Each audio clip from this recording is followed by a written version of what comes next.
Bonjour à tous, je suis votre frère Mochiba Kamaya du Gabon, un Congo du Gabon. Congo est fier de l'être. Je suis né à l'étranger, dans un pays européen, et j'ai voulu à un moment donné régulariser ma situation pour officialiser ma nationalité.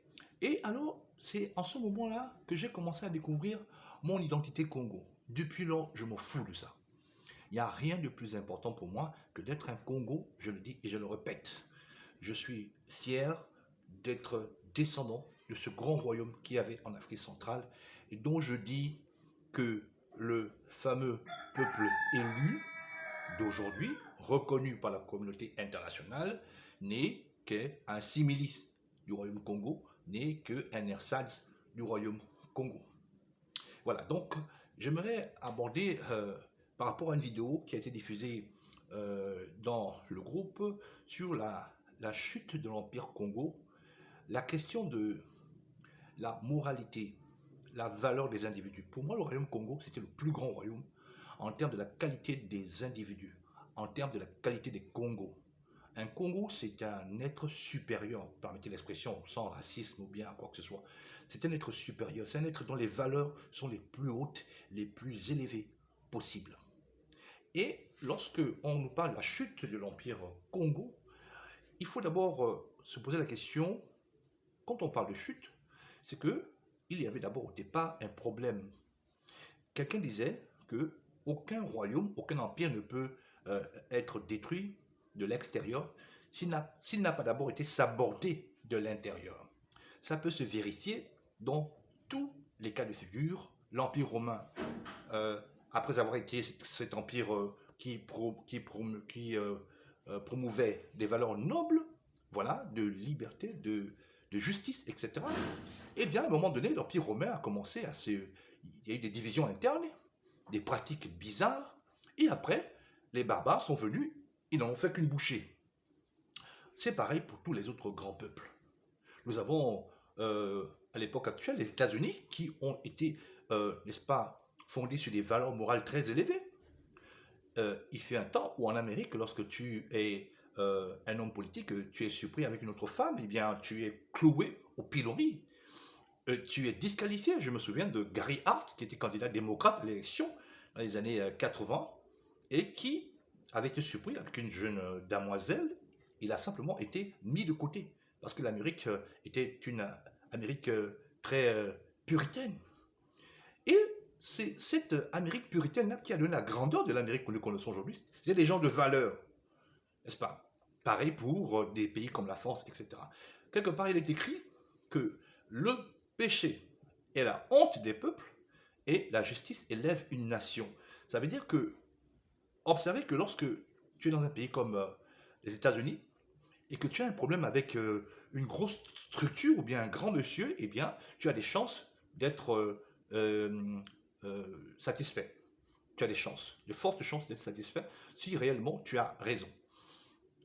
J'ai des histoires comme des gens comme Monsanto, des groupes comme des géants comme Monsanto, n'est-ce pas, qui fait dans l'agroalimentaire, si je me trompe, a été sommé de, n'est-ce pas, dédommager des Américains, n'est-ce pas? Par contre, si c'est la même chose ici en Afrique, c'est pas possible. Si tu as affaire à une grosse structure, tu ne peux pas gagner, n'est-ce pas? La justice élève une nation, c'est normal que les États-Unis soient devenus une grande puissance. C'est pas possible. Toi, tu es un simple citoyen, femme de ménage, l'affaire DSK, n'est-ce pas? L'affaire DSK, on se souvient? Femme de ménage, simplement, tu vas porter plainte contre un monsieur costaud et tu gagnes. Le pays est monté. C'est écrit. La justice élève une nation, un individu donc, et le péché est la honte des peuples. En Afrique, ici, c'est pas possible. Si tu as affaire au cousin, au neveu, de l'oncle, de la tante, du ministre, tu es foutu. Tu ne peux pas gagner. Et donc, nos pays sont dans cet état-là. Donc, les valeurs morales aident à la grandeur d'une nation, d'un royaume. Donc, il n'y a pas un royaume ou un empire qui soit tombé par une attaque extérieure, une invasion, sans d'abord que cet empire a été détruit de l'intérieur par une moralité décadente. c'est valable sur tous les plans. Tous les grands empires qui ont, n'est-ce pas, régné sur Terre ont commencé à exister sur la base des valeurs. Et après, quand ces valeurs ont été travesties, amoindries, eh bien, les gens se sont mis à se comporter de manière dissolue. Ça fait que la structure même de la société ne peut pas être solide. Et bien, facilement, il y a des divisions. Et, n'est-ce pas, bon, facilement, les ennemis peuvent vous atteindre. Donc, reconnaissons-le au niveau du royaume Congo. Si le royaume Congo a été détruit par les Portugais au XVe siècle, c'est parce que à l'intérieur, il y avait des fissures, il y avait des failles. Au niveau de la moralité, au niveau des comportements, ce n'était plus ça. Et donc, aujourd'hui, quelle est la spiritualité qu'il nous faut pour pouvoir juguler la saignée qu'il y a dans nos sociétés? Il y a une saignée chez nos jeunes, dans nos sociétés, il y a une saignée. L'homme africain est devenu comme un animal pratiquement dans les comportements, les attitudes, les valeurs de justice, de vérité, d'amour, etc., de partage ont disparu. Nous sommes à une époque où, n'est-ce pas, l'intérêt prime sur la relation, etc. Et donc, nous sommes descendus bien bas. Contrairement sur le plan technologique, sur le plan matériel, on a évolué, les grands téléphones, des grands appareils, etc. On est allé très loin, mais sur le plan moral, l'humanité est en train de tomber. Et on se rend compte que même nos cultures, nos rites traditionnels que nous avons dans nos pays ne sont pas vraiment des garantes. Par exemple, nous avons au Gabon ici, la religion traditionnelle connue, c'est le Bwiti. La plus célèbre, c'est le Bwiti. Eh bien, le Bwiti n'empêche pas, ne jugule pas la déferlante de luxure qui, n'est-ce pas, change, modifie affreusement la jeunesse africaine, Congo, n'est-ce pas? Vous voyez l'habillement des jeunes filles, le comportement des jeunes garçons, il y a le vol, etc. Comment juguler ce phénomène? Plusieurs, n'est-ce pas, personnes qui sont représentantes de ces religions traditionnelles ne sont pas des modèles en termes de comportement. Mais qu'est-ce que ces religions leur enseignent-ils? Vous allez me demander de me tourner vers le Bwiti pour pouvoir retrouver mon identité, etc. Mais quand le chef même du Bwiti, le chef même du Ndjembe, ou de, je sais pas, du Kong, ou je sais pas de quelle tradition africaine, lui-même, il est empêté dans des affaires d'adultère, des affaires de vol, etc. Lorsque, par exemple, il y a une élection dans une circonscription dans nos pays, on voit par exemple les chefs coutumiers qui sont censés représenter, n'est-ce pas, la morale, les traditions, qui viennent honorer l'homme politique que l'on sait très bien être indigne de tels honneurs, indigne de nos ancêtres. Et pourtant, on vient l'honorer, on le fait asseoir sur un trône, les gardiens du temple le reçoivent, les vieux du village, de la tribu le reçoivent et l'honorent en tant que chef, etc. On donne les symboles d'autorité, le balai et tout, etc. Alors, c'est quoi la tradition finalement? Si la personne qui véhicule la tradition honore un bandit, c'est quoi finalement la tradition? Donc, ça veut dire que nos rites traditionnels ne peuvent pas juguler le phénomène, n'est-ce pas, de la saignée morale qu'il y a dans nos pays. Et nos jeunes sont en train d'être disséqués comme ça, sont en train d'être jetés en pâture à la télévision, au mode qui vient de l'Occident et tout, et tout, et tout. Il faut donc arrêter ça. Et personnellement, je pense que c'est la spiritualité Congo qui va arrêter cela.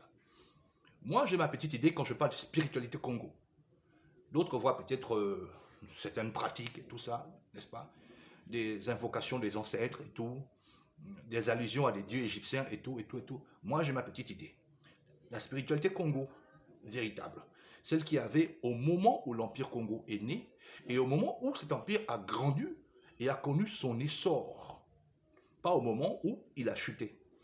Car il y avait une spiritualité au moment où l'Empire Congo a chuté. Et cette spiritualité n'a pas pu permettre à l'Empire Congo d'être à la mesure, de répondre à cette invasion portugaise. Donc, je pense que la spiritualité Congo est la solution pour juguler le phénomène, n'est-ce pas, qui détruit nos sociétés africaines, nos sociétés Congo. Les lois viennent à partir d'une morale. Et cette morale naît d'un culte très souvent, n'est-ce pas? D'un culte. Il y a un être qui est invoqué, et cet être vous communique des valeurs. Ces valeurs, vous les formalisez dans des lois. Et donc, ça peut se vérifier partout. Le Royaume Congo ne peut pas exister sur la base d'une bonne volonté des gens ici et là. Il faut qu'il y ait pour moi, à la base, Zambia Mpungu Tulendu, le Seigneur créateur du ciel et de la terre. C'est lui qui doit être à la base. Je dis, si on retire l'Empire romain, le culte de Jupiter, il n'y a plus d'Empire romain.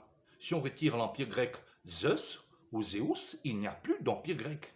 Donc, les cultes font les peuples. Les cultes soutiennent les peuples. Les Égyptiens étaient un peuple très croyant. Et ils avaient des cultes qui rendaient. C'était un point important de la vie, n'est-ce pas, de l'Égypte antique.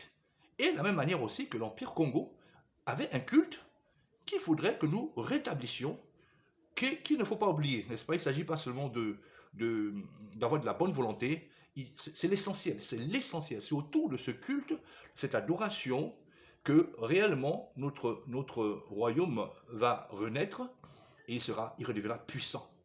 Le royaume, au moment où il a été créé, où il est venu à l'existence, et au moment où il a grandi, s'est développé, il a connu ce rayonnement planétaire que les livres d'histoire nous cachent. Donc, je pense que la solution pour que nous puissions reprendre notre place, c'est réellement ce retour à ce culte originel des Congos. C'est important.